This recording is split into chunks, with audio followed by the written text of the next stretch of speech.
स्वागत है आप सभी का हमारे चैनल पर। आज की हमारी वीडियो स्वराज जन सिद्ध अधिकार का नारा देने वाले गोपाल कृष्ण गोखले जी पे है।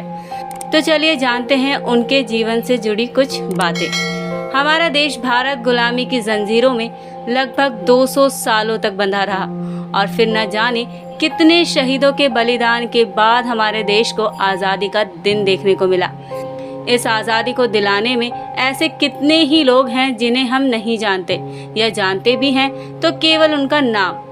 7 दशकों से हम हिंदुस्तान में आज़ादी की सांस ले रहे हैं और इसके लिए न जाने कितने ही नायकों ने अपना सब कुछ न्यौछावर कर दिया।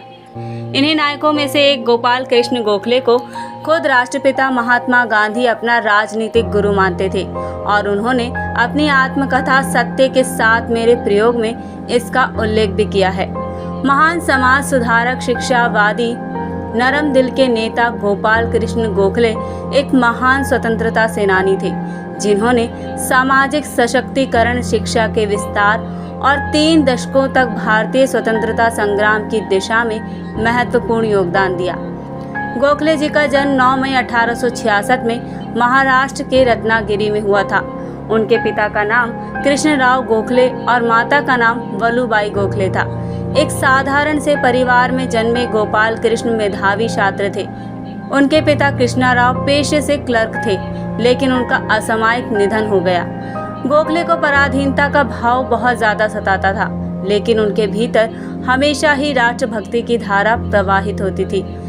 गोखले जी ने 1881 में मैट्रिक की परीक्षा पास कर इसके बाद 1882 में कोल्हापुर के राजा राम कॉलेज में दाखिला लिया। हालांकि कॉलेज की पढ़ाई पूरी करने के लिए एल्फिंस्टन कॉलेज जाना पड़ता था। उनका पढ़ाई के प्रति जुनूनी रवैया रखने की वजह से उन्हें हर महीने छात्रवृत्ति मिलती थी।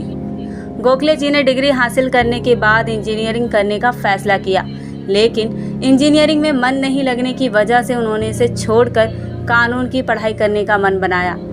गोखले 1889 में अपने गुरु समाज सुधारक M.G. रनाडे से प्रभावित होकर भारतीय राष्ट्रीय कांग्रेस में शामिल हुए और वो हमेशा ही नरम दिल के नेता के तौर पर अपना काम करते रहे।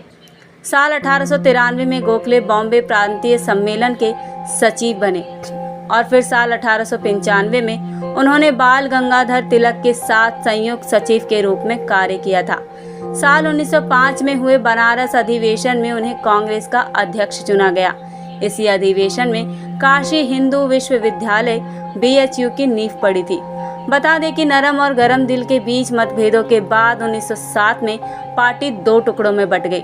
वैचारिक मतभेद होने के बावजूद उन्होंने गरम दल के नेता लाला लाजपत राय की रिहाई के लिए अभियान चलाया।